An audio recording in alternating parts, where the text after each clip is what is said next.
You gave them exactly what they craved: someone to look down on, someone to mock quietly behind gritted smiles, someone they could lecture endlessly while convincing themselves they were kind.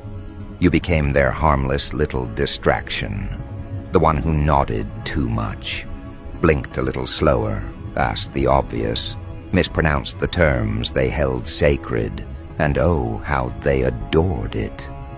Because their entire identity rested on the illusion that they were sharper than you. You gave them that illusion, wrapped in just enough clumsiness to make it believable. But you weren't clumsy. You were calibrating, observing, laying the groundwork for a detonation they'd never see coming. You didn't want them to respect you. Not yet. You wanted them relaxed. You wanted them proud of themselves for having someone beneath them, because that's when they start leaking their secrets, when they believe they're mentoring you. That's when they think they're untouchable. That's when they stop protecting what matters most, their blind spots. They don't teach this in schools, this kind of intelligence, the art of vanishing beneath the ego of another while quietly measuring its weak points. You didn't need to dominate the room. You just needed to study the patterns, how they puffed their chests when they thought you didn't get the joke, how their voices lifted when correcting you, how their smirks curled when you asked questions you already knew the answers to. They thought they were building your mind. All the while, they were unraveling their own. Their overconfidence was never your obstacle. It was your opportunity. They fed it like a fire, and you handed them the matches. Because the most devastating move in any game isn't made when people are alert. It's made when they're convinced you're incapable. That's the moment they stop guarding. That's the moment their pride blinds them. That's the moment you waited for, and oh, did they give it to you? Willingly, repeatedly, they bragged in front of you, shared strategies, mocked you in confidence.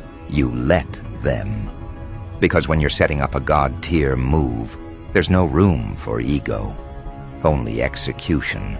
You weren't playing dumb. You were designing disorientation, building a facade so perfectly crafted that even your allies thought you needed help. You didn't deny it.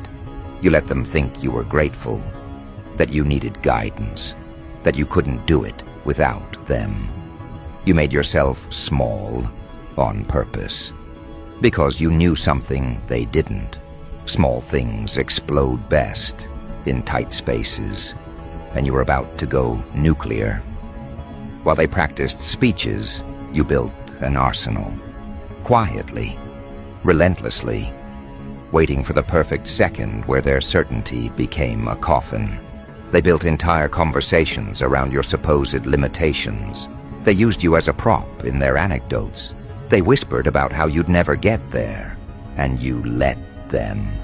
Because every insult, every dismissal, every laugh, it was data, it was fuel.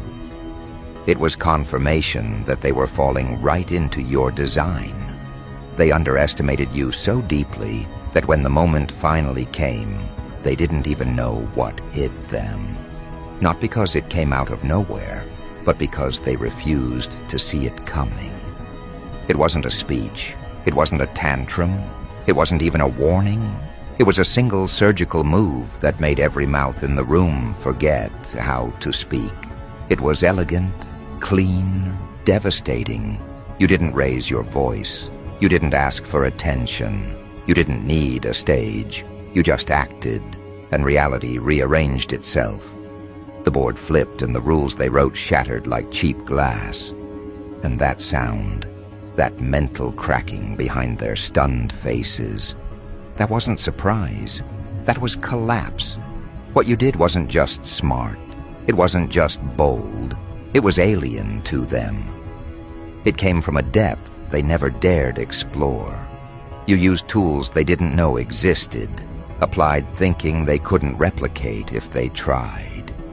And that's what broke them. Not just the fact that you outmaneuvered them, but that they couldn't even understand how. Their minds, so used to linear logic, weren't built for the kind of move you made. They were expecting a reaction. You gave them a reconstruction. That's the real power of playing dumb. It makes your brilliance look like sorcery, and nothing terrifies the arrogant more than realizing they've been worshipping their own reflection while ignoring the shadow behind them that was 2 steps ahead the entire time. You didn't challenge their ego. You sedated it, let it grow until it blocked their vision entirely. And when it did, you struck with a calm they couldn't comprehend. You didn't break their game, you deleted it. They didn't just lose a game, they lost control. They lost the narrative. Because now, everything they ever said about you, the jabs, the sarcasm, the corrections, it's exposed for what it always was: noise. Desperate noise from minds that needed to believe they were bigger than yours. But your silence had weight. Your patience had poison. You weren't waiting for approval. You were staging a collapse in real time. And here's the part that really eats them alive. You weren't even trying to impress them. That move you made, that earth-shattering, brain-melting pivot, you didn't do it to prove anything.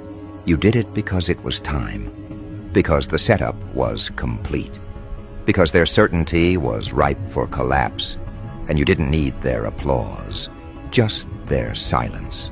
The silence that wraps around the mind like cold steel when the illusion breaks. But oh, how loud that silence became. Deafening, awkward. A room full of people blinking like machines out of sync. Some trying to reframe it. Others pretending it wasn't that big of a deal. But you saw it. The glitch behind their eyes. The mental reboot. The quiet panic in the way they reevaluated every moment they had ever dismissed you. That's not embarrassment. That's existential disorientation. It's the internal scream of a person realizing their judgment has failed them completely. They don't just question what you did.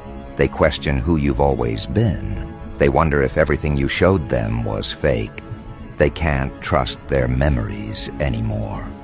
And that's the most dangerous kind of doubt. The kind that makes them rethink everything they thought they understood. About you, about themselves, about intelligence itself. They've tasted mental defeat, not from an argument, but from a demonstration they never saw coming. Some will avoid you now, not because they dislike you, but because they fear what else you've hidden.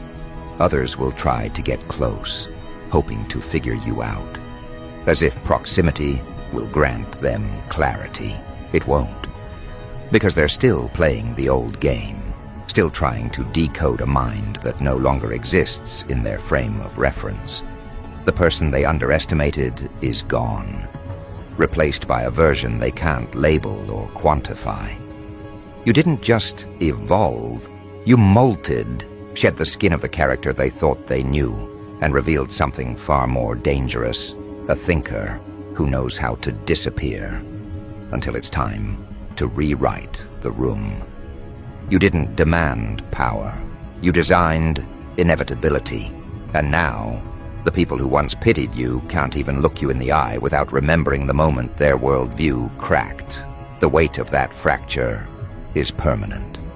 A haunting they can't unsee. Because it wasn't just about being right or winning.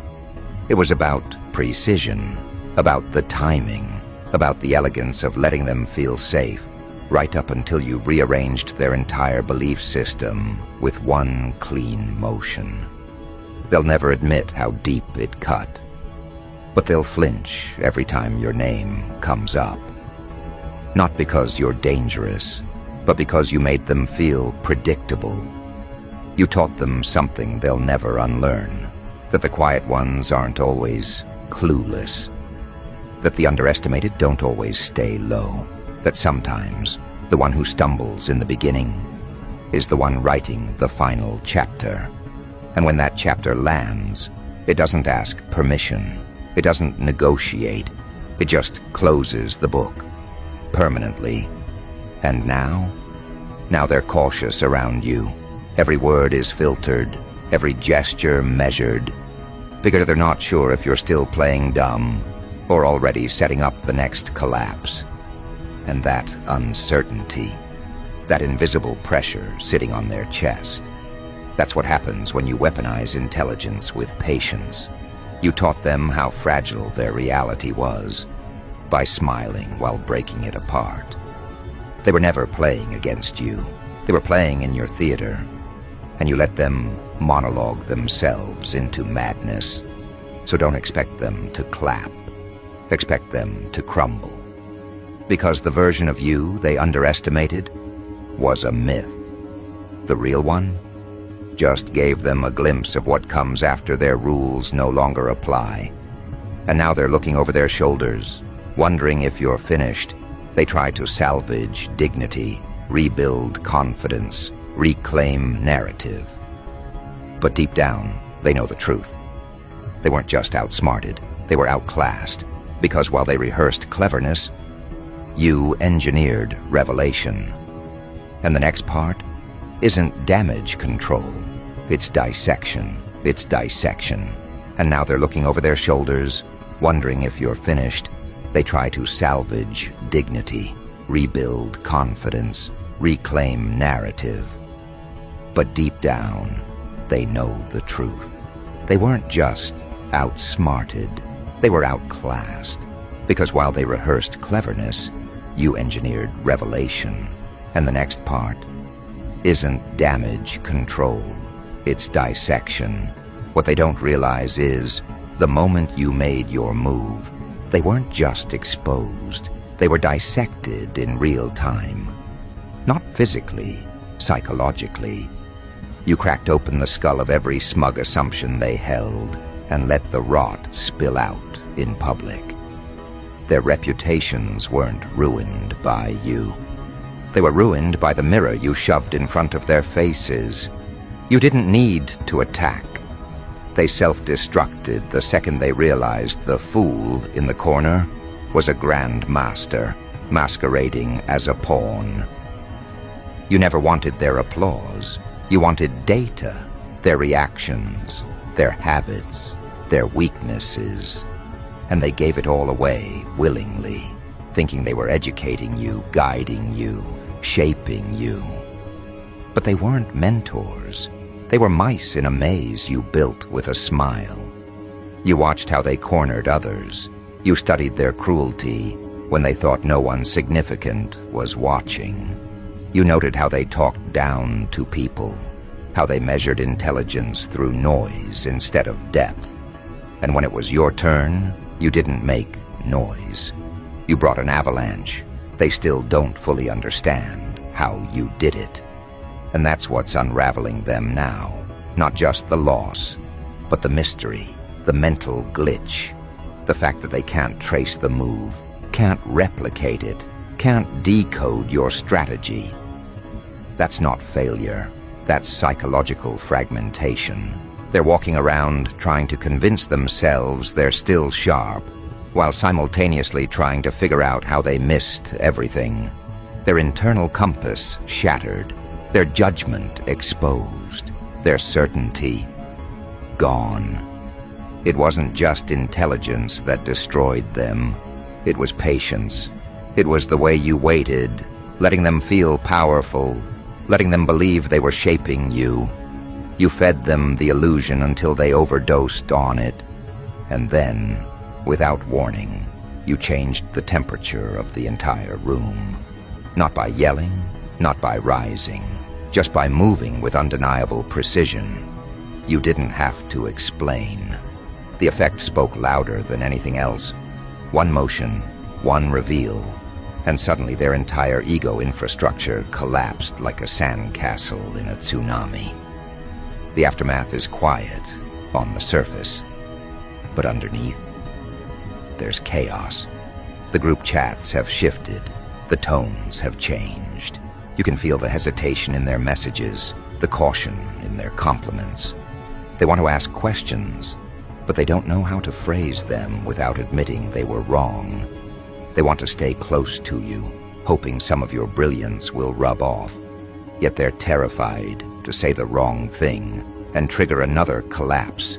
You became radioactive. They're drawn to you, but they can't handle what you actually are. They try to rationalize it. You must have had help. It was lucky timing. You finally got serious.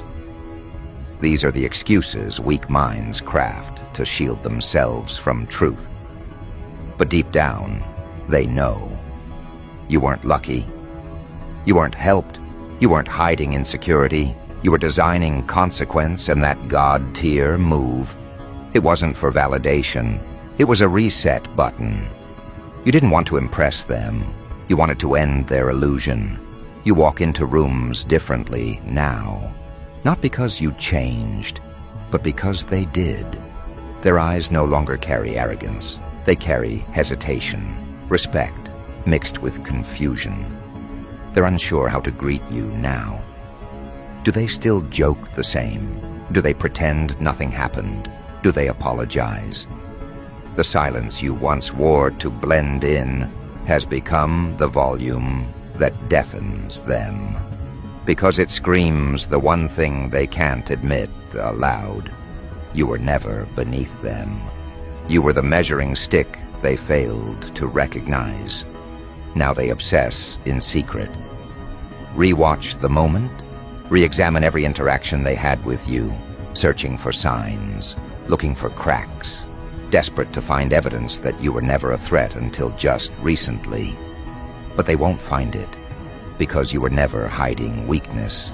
You were hiding depth, a kind of depth that can't be summarized or simplified. You are the lesson they teach themselves now, in private shame. Don't underestimate the quiet ones. Watch the ones who smile and listen.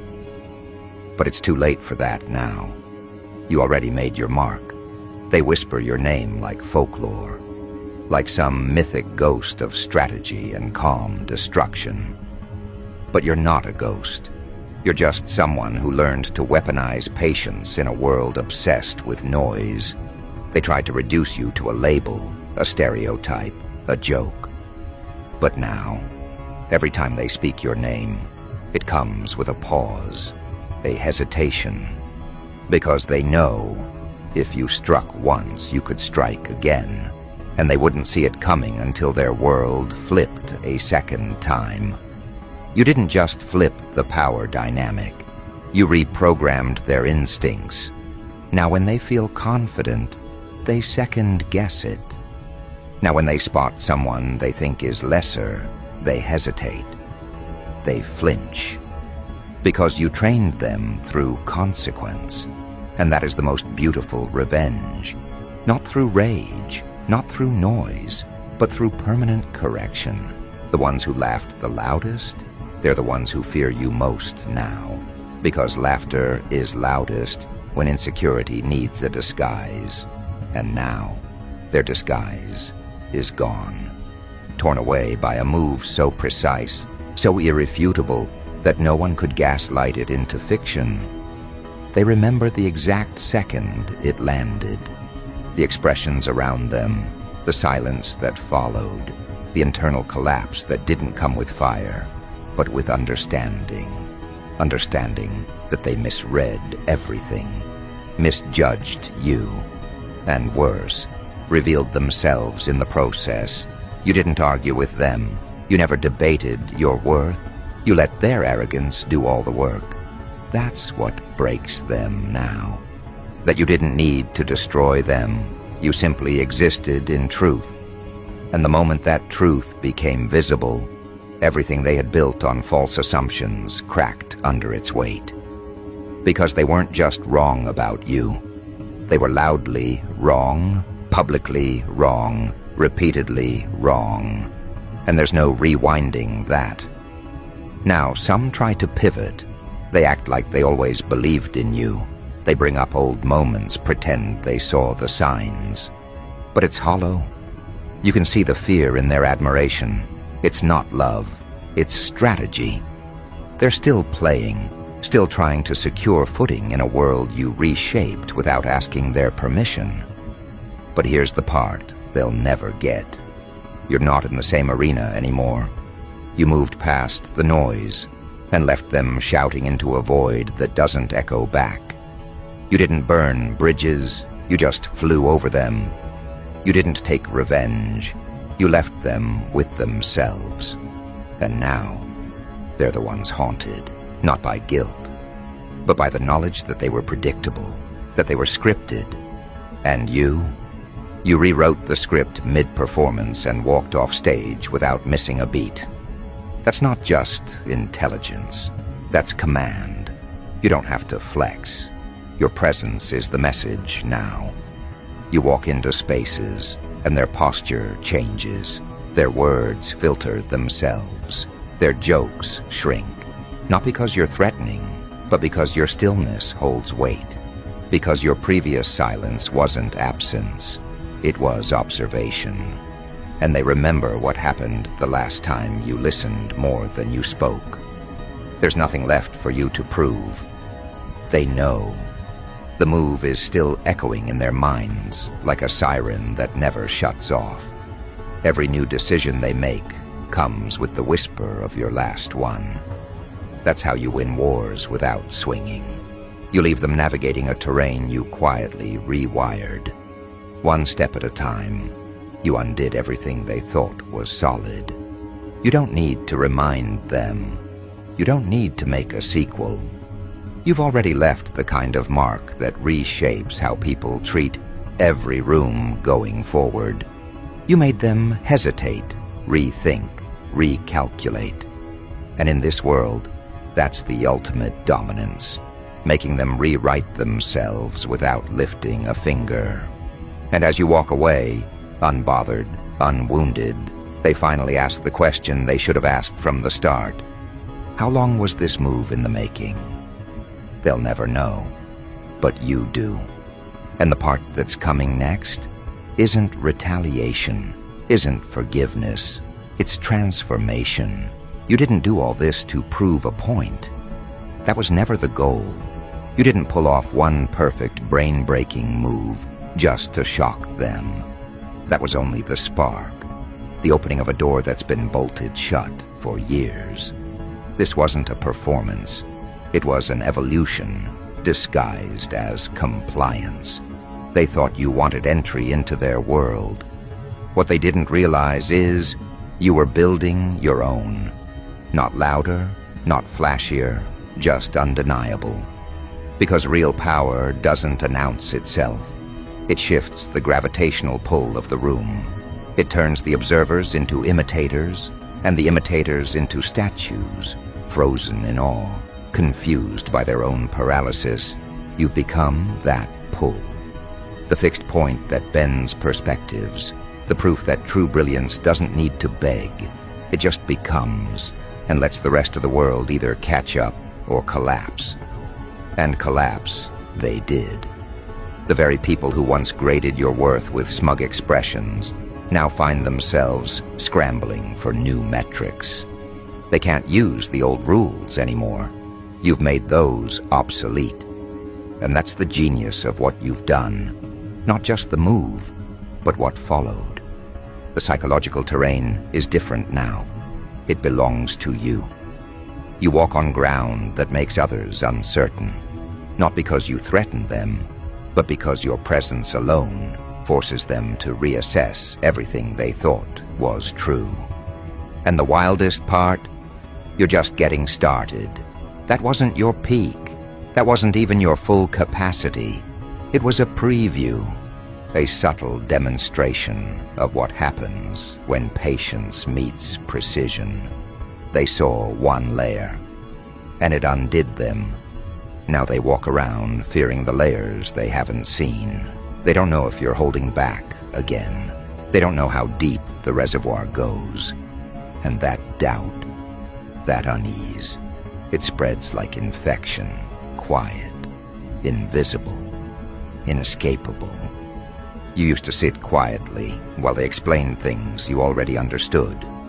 Let them feel important while they talked over your intelligence. now. They wouldn't dare.